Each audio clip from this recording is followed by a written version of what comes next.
ዋይ በጣም ይቅርታ አባዬ ይቅርታ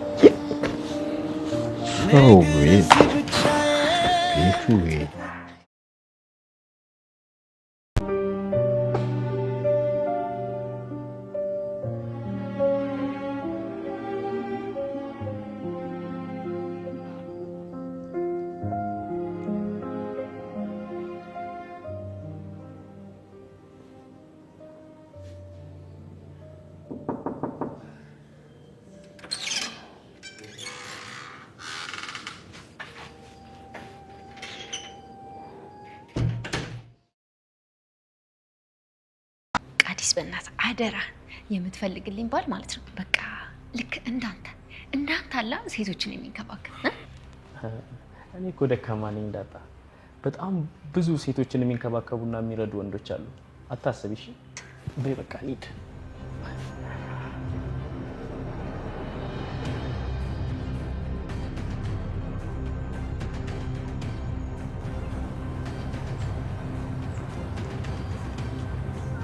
እንዴ ነው ገባሽ? እኔ አንቺ መጎተት አለብኝ አራስ እንጂ ለዚህ ኦ ምጥንዬ እኛ ቤት ነበርክ? አዎ እናንተ ቤት ነበርኩ። እና እነ ምጥን ቤት ሂጂ ምግብ እንደበላው ተናገርክ? በላሽ እንዴ?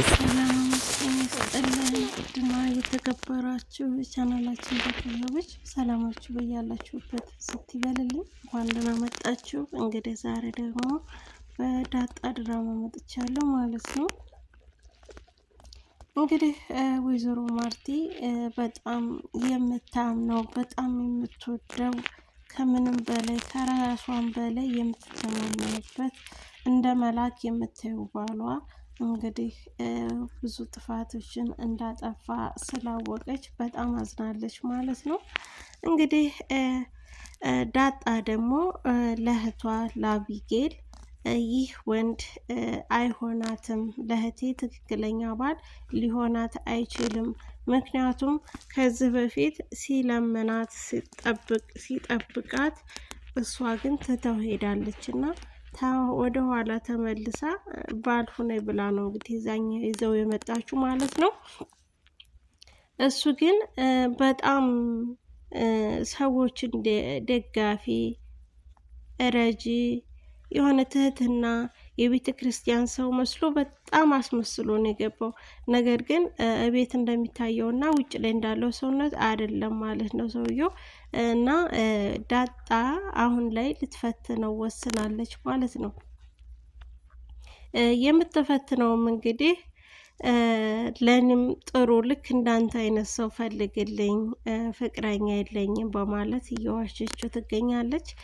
አቢጌልም የአባቷን መጎዳት አይታ መጥታ አባቷ እንግዲህ እንደዛ ሰክሮ ደም እየተፋ ቢሮ ተኝቶ ነው ያገኘችውና እናቷ ላይ መጥታ እናቷ ላይ እየተቆጣቻት ነው። አንቺ ክፉ ነሽ እማዬ፣ አንቺ ክፉ ነሽ እንዴ፣ በቃ አጥፍቷል፣ ተሳስቷል፣ ሰው ነው እንዴት አይሳሳትም ብለሽ ታስቢያለሽ?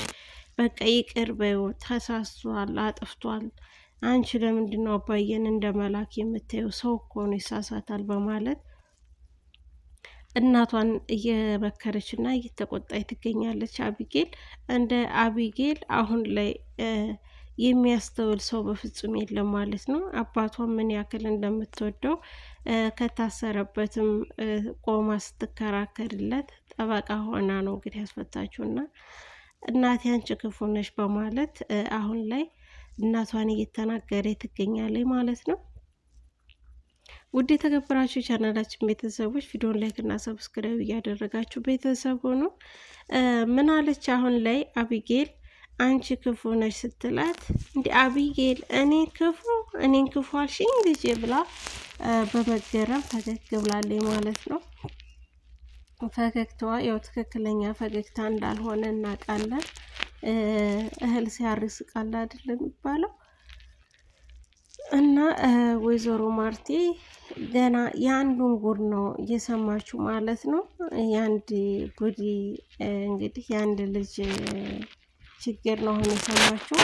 ግን ደግሞ ካልደፈረሰ ይቀራብላለች እና ዳጣ ሁለቱንም እንንገራትና ከተጎዳችና ከተሰበረች አይቀር በቃ ትወቅ በማለት ለመናገር ወስነው ነበረ። ዳጣ ግን የንንገራትና ቁርጡን ትወቀው ለምን ሁለተኛ እንዳታዝም በማለት አሁን ላይ ምግብ አንበላም ተባብለው ተሳስበው እንግዲህ የእናትና የአባት ትዳር መልካም ሲሆን ልጆቹም በአንድ ሰላማዊ ኑሮ ይኖራሉ ማለት ነው። እና አሁን ላይ እናትና አባት ስለተጋጩ የልጆቹንም ሰላም ነው የሚነሳው ማለት ነው። የአንድ ቤተሰብ ሰላም ማጣት ለልጆቹም ሰላም ይነሳል ማለት ነው። አንድ ትዳር በሰላምና በፍቅር መኖር አለበት ማለት ነው። ወይዘሮ ማርቲ ትዳሯን ከማንምና ከምንም በላይ የምትወደው የምታከብረው ስቲል በተክሊል እንደተጋቡም ተናግረዋል ማለት ነው። ተክሊል ሲጋቡ እንግዲህ እንደዚህ አልነበሩም ማለት ነው። ምክንያቱም በተክሊል የተጋባ ነው አይከዳኝም ብላ እንደ መልአክ ነው እንግዲህ አቶ ደረጀን ስታየው የነበረው። አቶ ደረጀም እንደዚህ ባለችው ቁጥር እየተሽቆጠቆጠ ዳጣ የሱ ልጅ እንደሆነች ስለማታቅ እሱም በጣም ጨነቅ ነበረ ማለት ነው። ሆኖም ግን ደግሞ ማርታ አሁን የሰማችው የሰላምን ልጅ ወንዱን ነው ማለት ነው። እና ገና የዳጣን ጉድ አልሰማችም ማለት ነው። አቶ ደረጀም እንግዲህ ስክር ብሎ እንደዚህ እንትን ብሎ መጥቷል ማለት ነው። እንደ ጅባራ ቆሟል ቤት ውስጥ ገብቶ። ወይዘሮ ማርቲን በጣም ደንግጣለች፣ በጣም ተጨንቃለች ማለት ነው። እንደምታዋት እንግዲህ ምን እንደሚወጣትን ባናቅ ውድ የተከበራችሁ የቻናላችን ቤተሰቦች ቪዲዮውን ላይክ እና ሰብስክራይብ እያደረጋችሁ ለምትሰጡን ድጋፍና አስተያየት ከልብ እናመሰግናለን። ቪዲዮውን አሁንም ላይክ እያደረጋችሁ ጀምሮ እንዲሁም ሰብስክራይብ ያላደረጋችሁ ደግሞ ሰብስክራይብ እያደረጋችሁ ደግፉኝ፣ አበረታቱኝ። እወዳችኋለሁ፣ አከብራችኋለሁ። በያላችሁበት ሰላማችሁ ብዝት ይበል። ውድ የተከበራችሁ የቻናላችን ቤተሰቦች ሰላማችሁ በያላችሁበት ብዝት ይበልልኝ። እንግዲህ የወይዘሮ ማርታ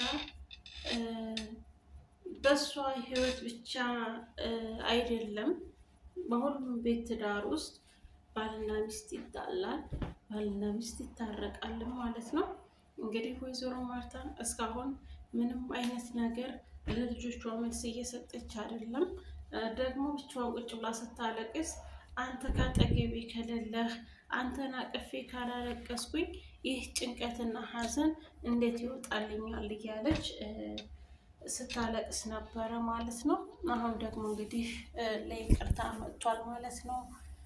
አቶ ደረጀ እንግዲህ ምን እንደሚትመልስለት ደግሞ እንደዚህ ተጎድቶ ስታየው ምን ያክል እንደምትጨነቅ እርግጠኛ ነን። ሁላችንም በሁላችንም ህይወት ውስጥ ያለ ነው። እንግዲህ በነገራችን ላይ እሱ ሆን ብሎ የተሳሳተው አንድ ስህተት የዳጣን መወለድ እንጂ ስለ ወንዱ ልጅ ህፃን አሁን የተወለደው የሰላም ልጅ ሰላም ፈልጋ እንጂ እሱ ፈልጎ እንዳላደረገው ይሄ ሙሉ መረጃ አለ ማለት ነው። ሰላም ጋርም አለ፣ እንዲሁም ደግሞ ልጇ ዳጣ ጋርም አለ ማለት ነው። ለዳጣም ነግራታለች። ይሄንን ያደረኩት እሱ በማያውቅ ጠጥሶ በመጣበት ሰዓት ስለነበረ ይህንን ነገር እሱ በፍጹም ሊያስታውስ አይችልም በማለት ሀሳቧን ተናግራለች ለዳጣ ማለት ነው። ሰላም እና ምን ልላችሁ ፈልጌ ነው፣ አንዳንድ ጊዜ ወንዶች መጠጥ ሊገፋፋቸው ይችላል። ግን እሱ የዛን ቀን በፍጹም መጠጥ አልገፋፈውም። ሰላም ራሷ እሱ እንደሰከረ አውቃ ነው ያንን ነገር ያደረገችው። አሁን ላይ ደግሞ ወይዘሮ ማርቲ በጣም ስቅ እያለች እያለቀሰች ራሷን እየጎዳች ነው፣ ልጆቹንም እየጎዱ ነው። እንግዲህ ከተዋለዱ በኋላ ትዳር ስትጠቀበት የልጆቹም አይምሮ አብሮ እንደሚተቀጥት ማሰብ ነው። ምክንያቱም ውሃ ከቅድሙም ውሃ ነገር ናት፣ አሁንም ደግሞ ተጨምሮበት ግራ ተጋብታለች ማለት ነው። አባትን አንቺ መተሽዋል አልወድሽም እናቴ በማለት እናቷ ላይ ምን እንደምትወያያችሁ ነበረ ማለት ነው። ወደ ተከበራችሁ የቻናላችን ቤተሰቦች ቪዲዮ ላይክ እና ሰብስክራይብ እያደረጋችሁ አበረታቱኝ። አዲስ ጀማሪ ነው። እንግዲህ ደቃ ድራማ